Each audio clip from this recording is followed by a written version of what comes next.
I'm at the Daniel Boone homestead in Missouri.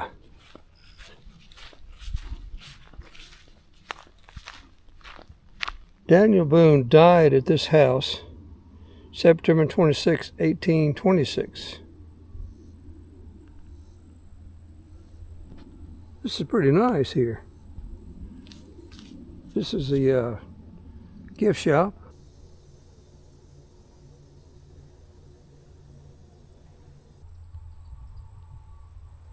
Now a lot of these buildings, like this house, was moved here from somewhere else, as was the church and these other outbuildings that you see. Like one of them's a grist mill, one's a blacksmith shop. But this house right here was Daniel Boone's son named Squire Boone. And he built this house, lived here for a while, and then he moved.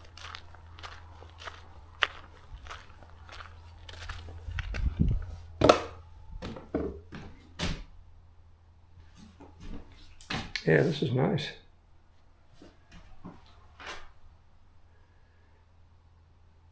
Look at these rocks. That was a lot of work cutting those rocks. Bedpan. Here's the bed with the rope. Tighten up. Rocking chairs. Yes. Seems like they would have had a porch instead of a stoop. Okay. This was the house where Daniel Boone died in.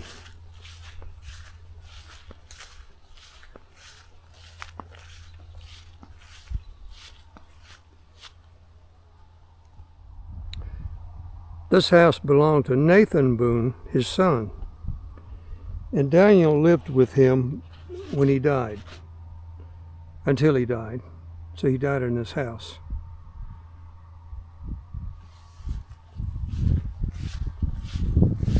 So all of these buildings are part of a historical park, and many of them were moved here. I think all those down there were moved here to make it a park. Let's go up and check it out. They have a tour of this, which I think I will do. Starts in about 20 minutes.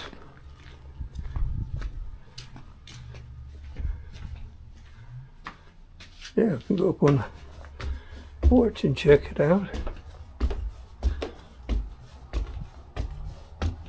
Look at this pegs. Beam floors, joist. It's quite a view from up here.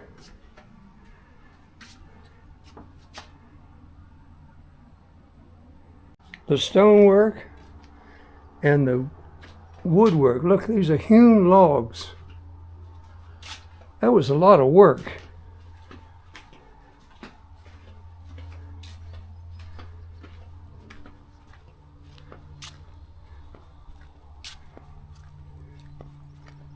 This is really nice here.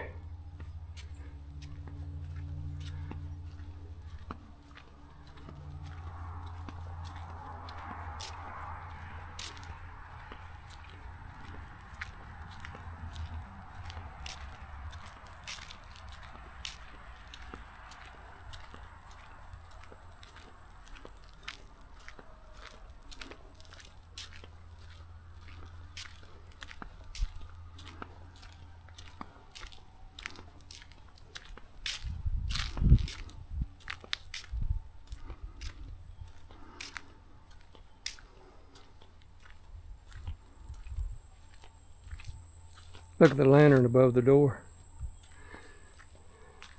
This tablet marks the Daniel Boone home where Colonel Daniel Boone lived and died on September 26, 1820.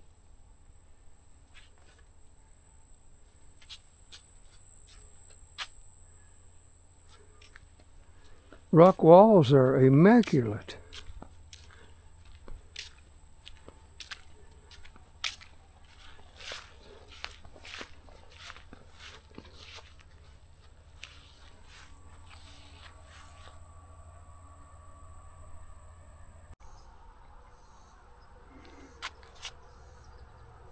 The Boones moved here in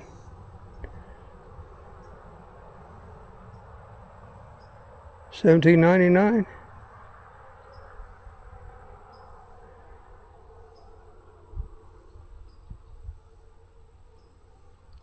He and his wife Rebecca stayed with their children, who also moved here.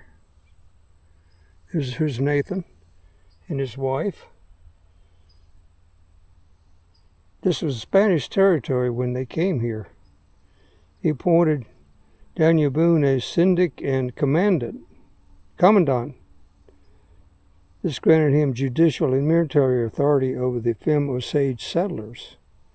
Daniel Boone was noted as a fair and honest judge. In keeping with his admiration of the wilderness, Daniel Boone often held courts outdoors underneath what became known as judgment trees. One of the trees was located on Nathan Boone's property. Oh my goodness, this is one feature that the original house didn't have, but I like, is the air conditioning. Well, we have 2 heat pumps. Okay, one takes care of the first and the second floor, one takes care of the third and the fourth floor. Okay, let's talk about this rifle. This is not Daniel Boone's rifle. If someone says they have Daniel Boone's rifle, be skeptical because we know we don't have it. I talked to the gentleman who acquired this for us, cost us $1,200 or $1,800. I forget the exact amount. When the Boones got kicked out of Pennsylvania, they wound up in North Carolina. They sent Daniel's younger brother, Squire, back to Philadelphia to learn how to be a gunsmith. And he made a rifle for Daniel. It was a .44 caliber rifle, and Daniel was an excellent shot. Such a good shot that his rifle had a unique nickname. Do you know the nickname of Daniel Boone's rifle? I'll make a multiple choice for you. Okay, Old Betsy, Tick Licker, or Blue? Old Betsy, Tick Licker, or Old Betsy. Old Betsy. That's the name of Davy Crockett's rifle. Oh, okay. So Tick Licker or Blue? Blue. Blue. Good guess, incorrect. Tick Licker. Daniel was such a good shot, he could knock the tick off the end of the nose of a bear and not hit the bear with a .44 caliber ball. Now, being in the Army, a .44 caliber ball is a big load. It'll take your leg off. It'll kill a buffalo, it'll kill a bear, it'll kill a deer. But Daniel was such a good shot, he could knock the tick off the end of the nose of a bear and not hit the bear. Not only was he a good shot, he was very proficient. He could shoot it. He could reload to shoot it a second time, reload to shoot it a third time in 1 minute's time. Twice we have hosted the rendezvous for the Hawken rifle. The Hawken rifle was a rifle that the mountain men used. It was made in St. Louis by the Hawken brothers. It was a .50 caliber rifle, accurate to 200 yards. We've had people come from all over the country. They brought their black powder rifles. They had period costumes. They camped out on the property. They had shooting matches shooting at steel targets. One of the gentlemen was on my tour. When I said Daniel could shoot it 3 times in 1 minute, he was incredulous. He said, I don't know about that. I can shoot it 2 times in 1 minute, but there's no way I can shoot it 3 times in 1 minute. I said, sir, you're not Daniel Boone. Coming to the park. That's what they call it, Kentucky long rifle. Kentucky long rifle, Pennsylvania long rifle, you got it, yeah. Okay, have a seat, Tommy, if you want to. You don't have to. Yes. There is the star of the show, Daniel Boone, the way he appeared when he was 85, almost 86 years of age. On the tour, you're going to see 4 images of Daniel. You'll see this one here. You'll see one across the hallway. You'll see one in the bedroom where Daniel Boone passed away. You'll see a 4th one on the 3rd floor. You will see no images of his wife, Rebecca, because we are sexist. No, not sexist. There never were any images of Rebecca. She died in 1813 before the advent of photography. Nobody could ever take a picture. Nobody ever did a drawing. Nobody ever did a painting. Daniel's daughter Jemima, she realized she didn't have an image of her famous mother. She wanted to make sure she had one of her famous father. There was an artist in the area named Chester Harding. She insisted that Daniel have his portrait done. It was done down by Jemima's house. He's standing by a tree. Tick Licker is in his hand. His dog Cuff is at his feet. His hunting hat is in his hand. Harding said that it took a couple days to do the portrait. Daniel would forget what they talked about the previous day, but recount stories of things that happened 20 years ago, showing some signs of dementia or just being an old man. Okay? When I get together with my friends, we talk about things that happened 20 years ago like they happened yesterday. Okay, my wife was involved one time. She said, what year did that happen? It happened in 1982. That's only 43 years ago, and we still talk about it. Now, the actual owner of the house was Daniel's youngest son, Nathan. Nathan owned the house until 1837. Now, Nathan was a surveyor, and I mentioned that he was in the Army, didn't I? Yes. Okay, Now, Nathan was a surveyor. Daniel, his father, was a surveyor. And his brother Daniel Morgan Boone was a surveyor as well. Okay? Now, why would the Army want a surveyor? Well, two reasons. Okay? One, they wanted direct routes from, say, Fort Leavenworth in Kansas to Fort Gibson, Oklahoma, or from Fort Smith in Arkansas to Fort Gibson, Oklahoma. You didn't want a meandering route to get there. You wanted the most direct route to move your troops quickly from one fort to the next. The other reason is they were negotiating treaties with the Native Americans. Okay, so if you had a surveyor, he would say, okay, from this line here, okay, to the west, that land belongs to the Native Americans. This is the amount of land that we've acquired from the treaties that we just made with the Native Americans. Nathan did surveying all the way up into Iowa. There's a town west of Ames, Iowa. It's named after him. He did surveying in Iowa, in Kansas, in Oklahoma, in Arkansas, and in southwest Missouri. He was doing a lot of work in Oklahoma and southwest Missouri, okay, in 1837. So he sold this house for $6,000 and moved 250 miles away to Asheville, Missouri, so he'd be closer to his work. Now, there have been two fires in the house. One of the fires took out the ceiling of this room. There was a flue fire in this fireplace here. Okay, it took out the ceiling. It's nice that they didn't go in and replace the ceiling. It shows you the workmanship involved here. Okay, now Tommy, you're a big, strong man. When you were younger, you were bigger and stronger. I know I was. I used to be 6'5". Pretty much. I wasn't 6'5".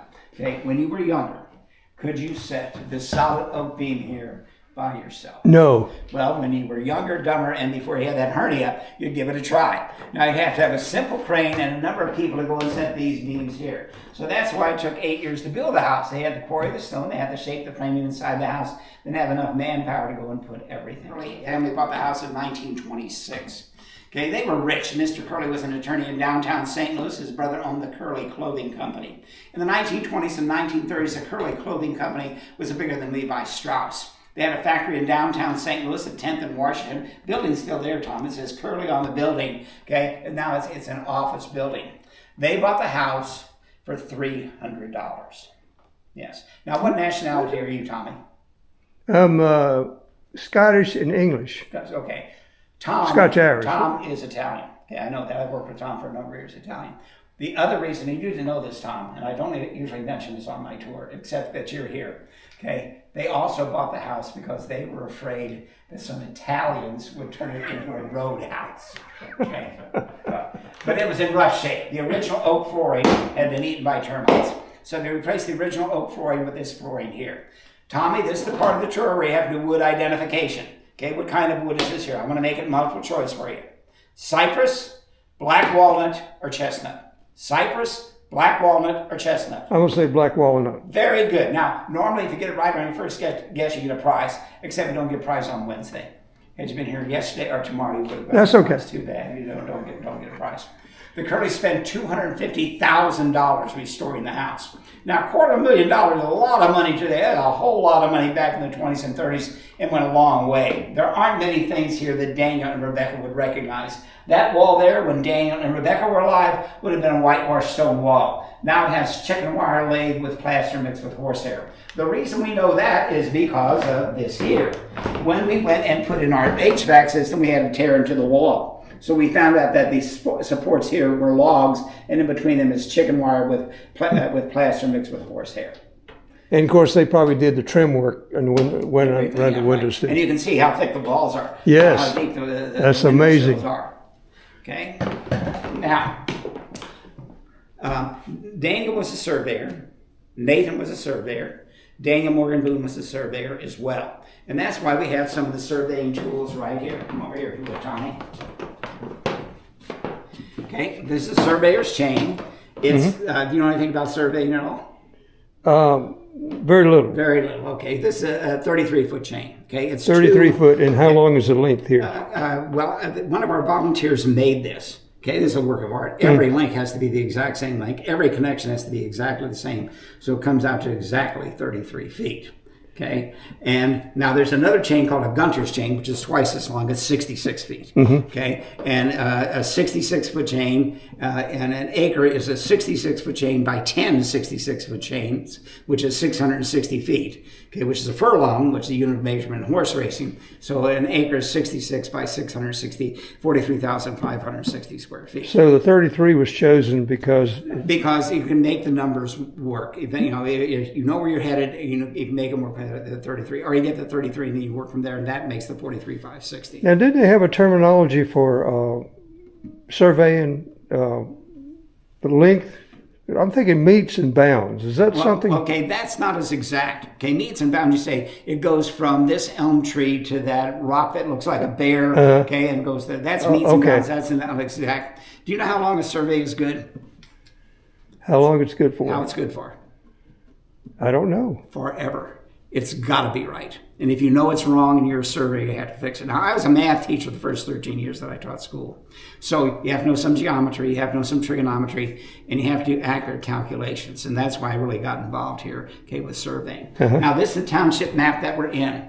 Okay, this is Township 45 North. Now, I don't know what they are in North Carolina because it was one of the original colonies. But in Missouri and Iowa and so on, townships are 6 miles by 6 miles.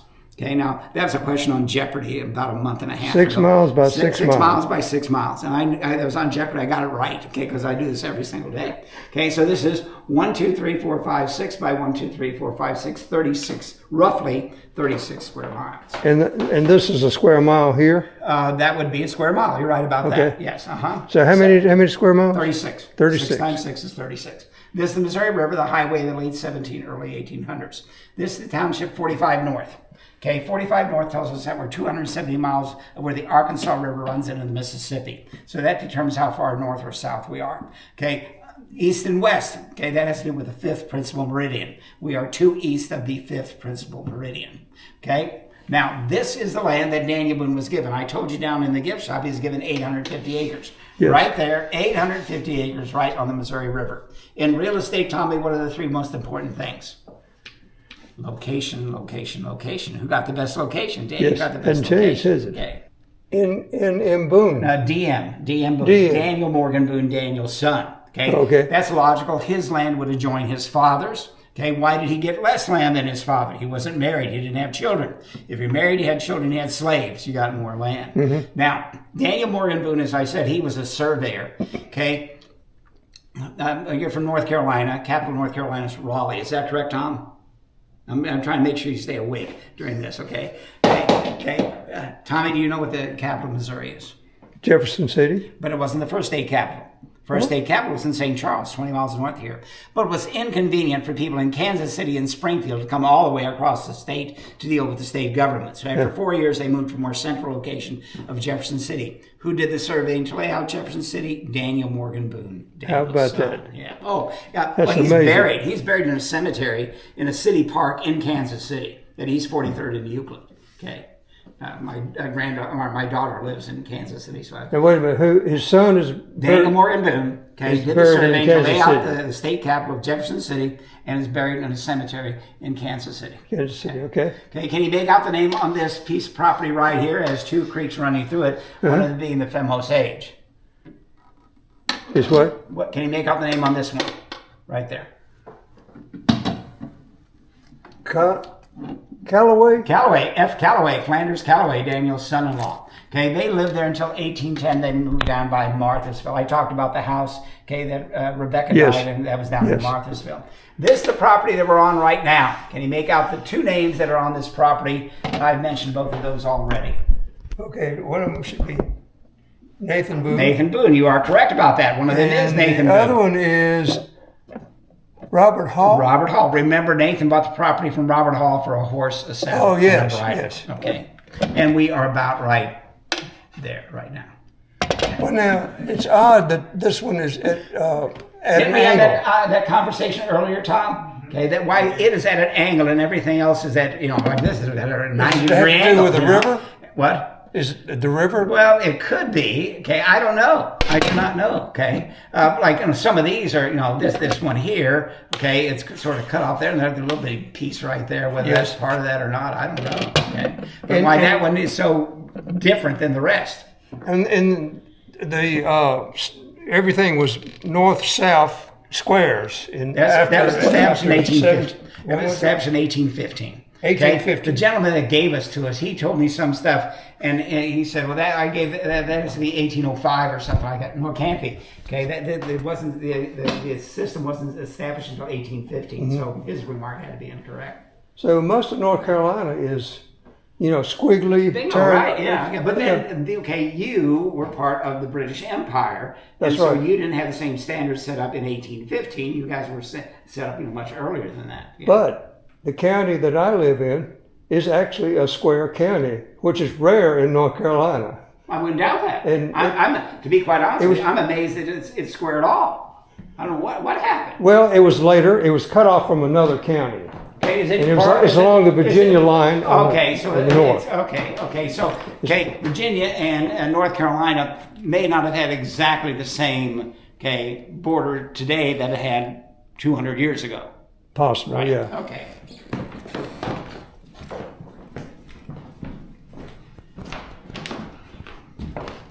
Okay, this is where the women would do their work. There's wool on the floor there. They would card the wool to get the fibers all going in the same direction. They would then spin the wool into yarn. They would then take the yarn to a loom and weave it into cloth. The name Boone, B-O-O-N, without an E in it, in Old English meant weaver.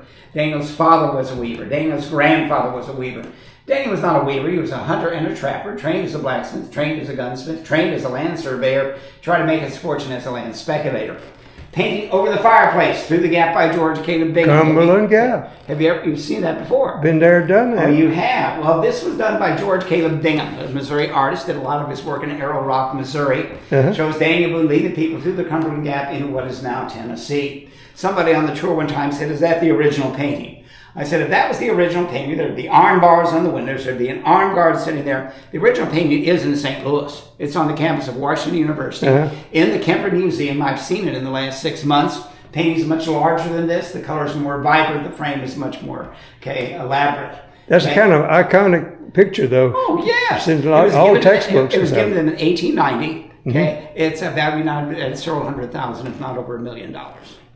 Okay, let's go into the bedroom where Daniel Boone passed. Boone died in. It is situated the way the bed was when Daniel Boone passed away. He was surrounded by his family. Nathan was on one side. The day before he died, he said, "I'm not going to die till Mima gets here." Mima was his daughter Jemima. She traveled the 12 miles from his down Marthasville, was by his side when he passed away a little bit after sunrise on September the 26th of 1820 at the age of 85, almost 86 years of age. That's pretty old for that age. People ask me what he died from. Okay, well, you have three choices. One is old age. Normal life expectancy would have been your late 30s, early 40s, so he more than doubled his life expectancy. Other possibility would be sweet potatoes. Daniel Boone likes sweet potatoes, and his grandchildren knew he liked sweet potatoes. So whenever he wanted sweet potatoes, they gave him sweet potatoes. The other possibility is the Missouri River, which flooded in 1819 and 1820. Water from the Missouri would back up into the Femme Osage. So for 2 consecutive summers, Daniel's breathing the fetid water of the Femme Osage. So if we want to think he died of old age and excess of sweet potatoes or my asthma, it's entirely up to you. Okay, now that painting there is the one that I talked about over in the parlor. That's Daniel standing by a tree, tipped liquor in his hand, the dog cup at his feet, his hunting hat in his hand. The original of that is in the Smithsonian, right? Okay, the gallery at the Smithsonian Institute. Tommy, what do you notice about the spelling of the name Boone? Spelling of it's no E on it, is it? No E at the end. But then Booneville, Missouri doesn't have an E in the middle of it. But then Booneville, Missouri is not named after Daniel Boone. It's named after his two sons, Nathan and Daniel Morgan Boone. They had an extensive saltworks in the vicinity of what is now Booneville, Missouri. Okay, when Daniel and Rebecca were exhumed in 1845, their descendants kept Rebecca's headstone and Dana and Rebecca's footstone. All three of them are on display at Central Methodist University in Fayette, Missouri. All three of them have the name Boone spelled B-O-O-N. There is no E, and all three have the N's backwards. Now, one of our co-workers, Kate, has a degree in anthropology from the University of Missouri. She said in some dialects, the backwards N indicates there would be an E there. Okay? Now, our lead interpreter indicates what? What? What was it? The Backwards. backwards N, okay, rather than make Yes. backwards N, okay, indicates there would be an E after it. Now, our lead interpreter said maybe the stonecutter didn't know how to make his ends the right way. He made all of his ends backwards. Okay, if you take a close look, you'll see the O's are backwards as well. Uh-huh. You can't make O's backwards. So maybe the E was just tacked on later in history or something. That's my theory.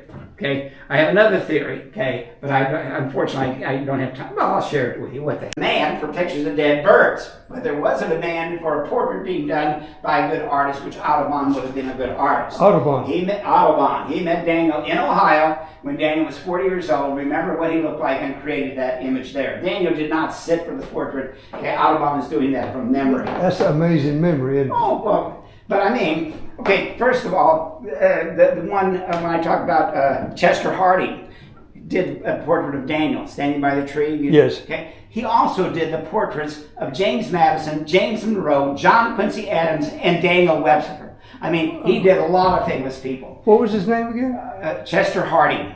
Okay, you take a look on the internet, you'll mention them all. That's amazing, isn't it? He went to Europe, and he started off doing a portrait of his wife.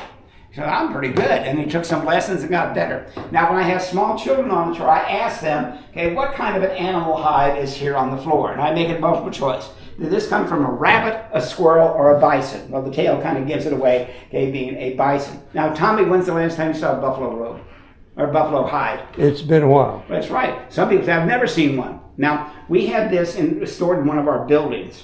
And a couple of years ago at Christmas time, we had a real cold Christmas. The fire suppression system froze, burst the pipe, and we had a big ice cube. Okay, so we dried this out, and somebody said, well, I mean, you don't get to see a buffalo hide that often. It takes a big area to put it. So we put it here. Having the baby cradle on top of it doesn't make a whole lot of sense, but that's the way we did it. Now, when we have homeschool day, I'm normally in the general store doing barter and trade.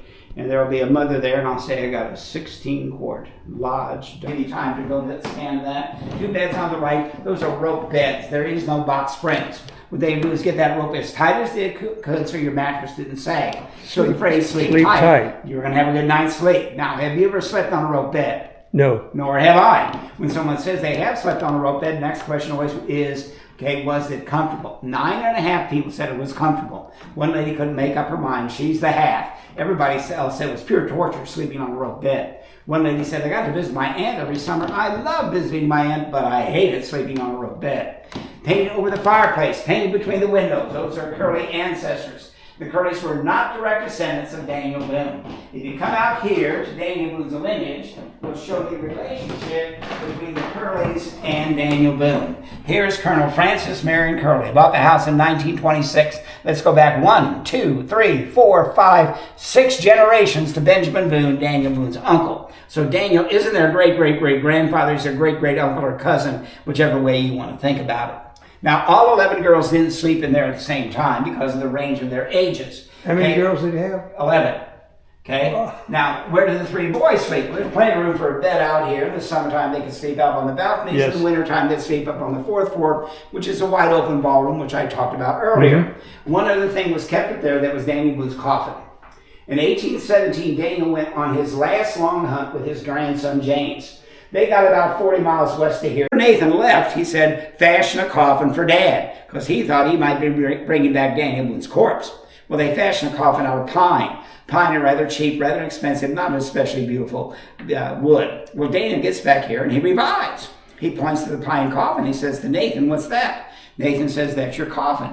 And Daniel said, well, that's the last thing I'm going to need, but thank you, son, for the foresight. That's pretty good. Okay, thank you, son, for the foresight, okay, to build a coffin for me. But that's not a suitable coffin for a man of Daniel Boone's importance. When his wife Rebecca died in 1813, she was buried in a cherrywood coffin. Cherrywood, a very hard, very fine, very beautiful wood. Well, fortunately, a relative, Morgan Boone, came from Kentucky and died almost immediately. Now we have an occupant for the pine coffin. So we use the pine coffin on Morgan Boone, and Danny goes out and buys himself a cherrywood coffin that he stores up on the 4th floor. Nathan said that Danny would go up there and he would polish the coffin. He was very content as he polished the coffin. He would whistle as he polished the coffin. He'd get in the coffin to make sure it fit him properly, and he would take a nap in the coffin. It's a cold winter day. The grandkids can't play outside, but they can play in the wide open ballroom where Daniel's taking a nap. At the appropriate time, Daniel pops out of the coffin and scares his grandchildren. Very loving grandfather. He liked to read to his grandchildren. One of the books down in the parlor is Gulliver's Travels. Okay, he liked to read the Bible to them and let them braid his hair. To show you what dedicated grandparents Daniel and Rebecca were. The aforementioned James, when he was 9 years old, was sent 20 miles north here to St. Charles to school. He had to leave all his siblings, so he was his mom and his dad, both of his grandmothers, and his grandfather, and he was homesick. When Daniel and Rebecca heard that James was homesick, they left here, went to St. Charles, set up housekeeping so their grandson wouldn't be homesick. But loving grandparents they were. Okay. Wife Rebecca died in 1813 at Jemima's house down in Marthasville. Yes.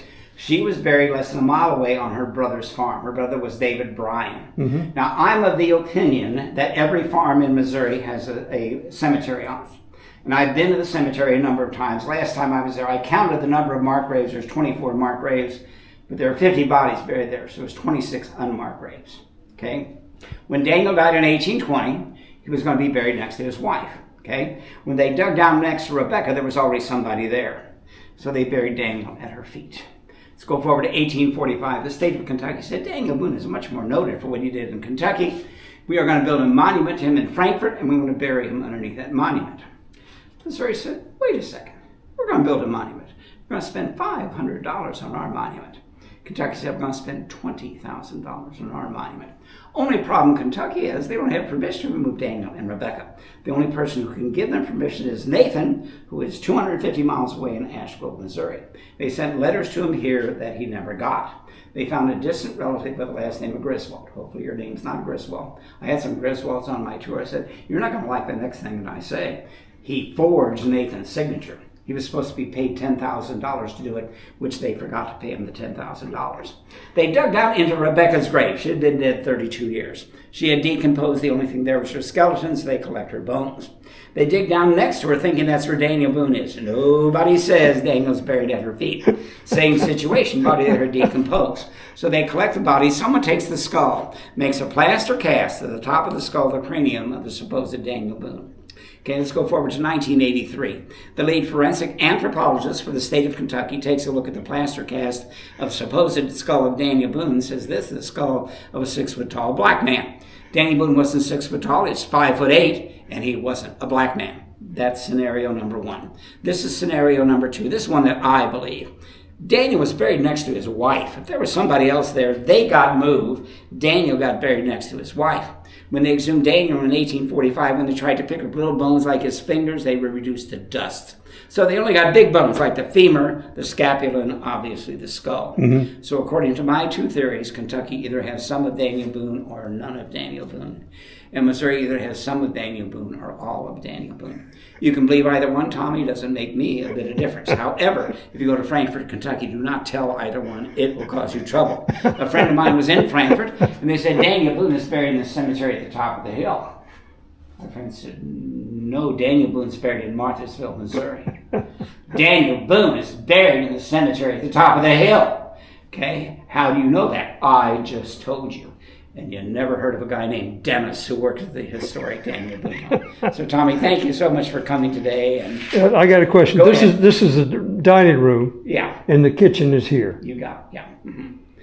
Now, my coworkers, okay, their wives always go and... Can I take a quick picture go ahead, of the kitchen here? Have dinner ready for them, okay? And so I'm under the impression that Paul's wife has dinner on the table and the gravy's hot. Well, I don't want to hold you up, like old gravy. but thank you so much for the wonderful tour.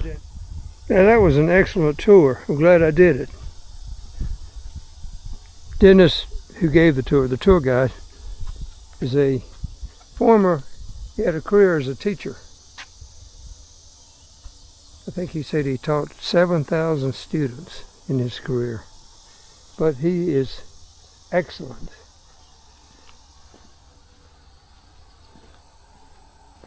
So this is a spring right there where they got the water.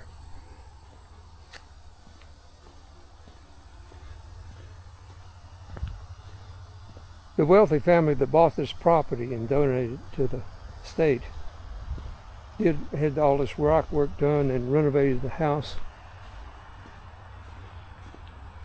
But the carriage house here was original, part of the complex.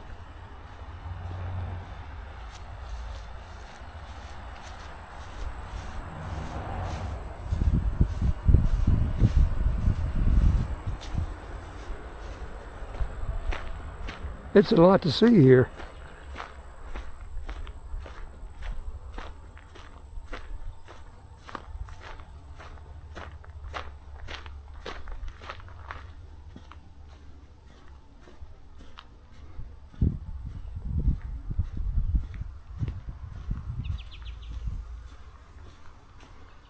Nice landscaping.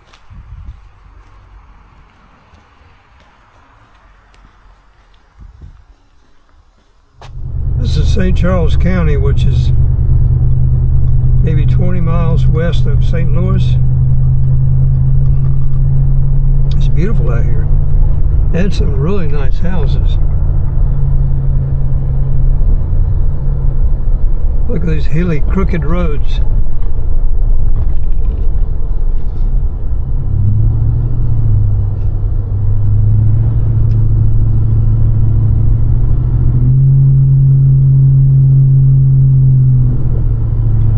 And a Corvette, a red Corvette at that.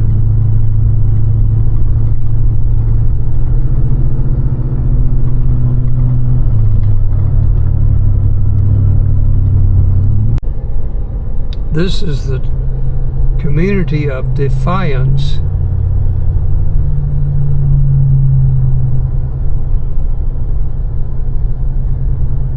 It's on the Missouri River.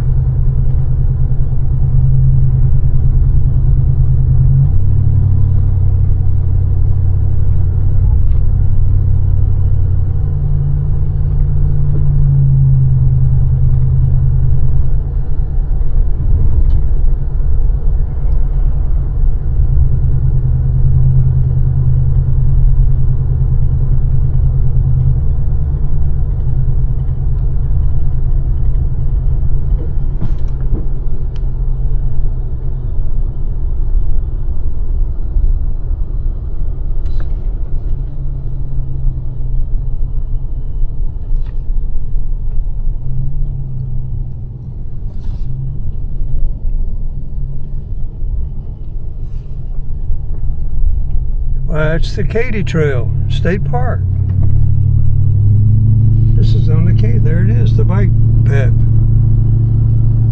It goes all the way across Missouri.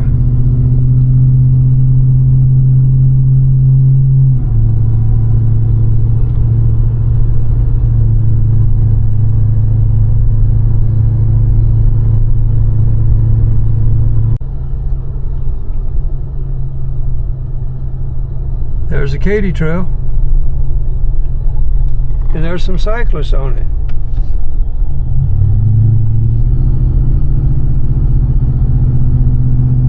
All across the state. There's the Katy Trail.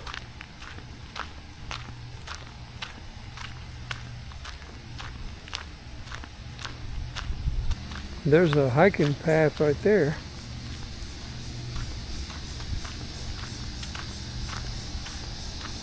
It's a boat launch area and a power plant.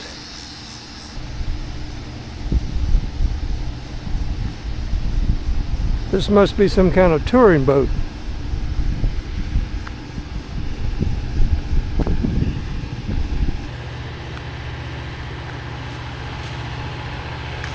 Miss Augusta. I guess that's for boat tours. Look at all the debris in the river here. Flowing towards St. Louis and the Mississippi. Klondike Park boat ramp. St. Charles. The Missouri River during the Lewis and Clark Corps of Discovery expedition. You are here, Klondike Park. It's not the same river that Lewis and Clark experienced on their journey. Before Lewis and Clark, the river was filled with islands, side channels, and floating around the islands, quiet backwaters and marshes, as well as the main channel. Before Lewis and Clark, the floodplain of the Missouri River was a mixture of grasslands, forests, and wetlands. The river experienced two general periods of high water, doing both in the spring. These natural springs rises often floated near my land. The floodwaters deposited sediments in organic matter. It made a very productive plant community along the river.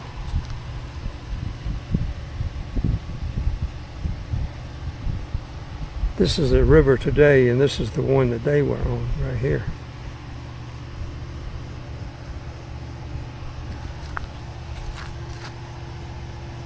Lots of wineries on this road.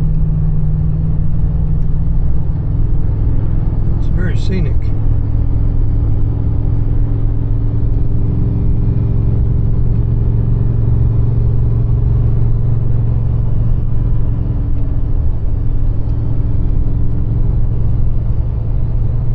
There's one right here.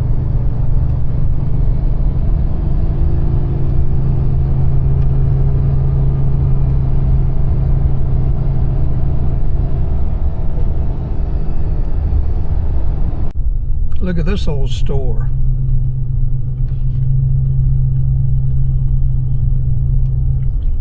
That's a classic right there, isn't it?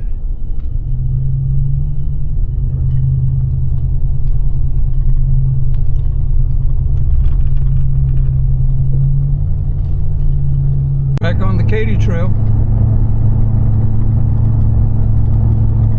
Look at this little country church.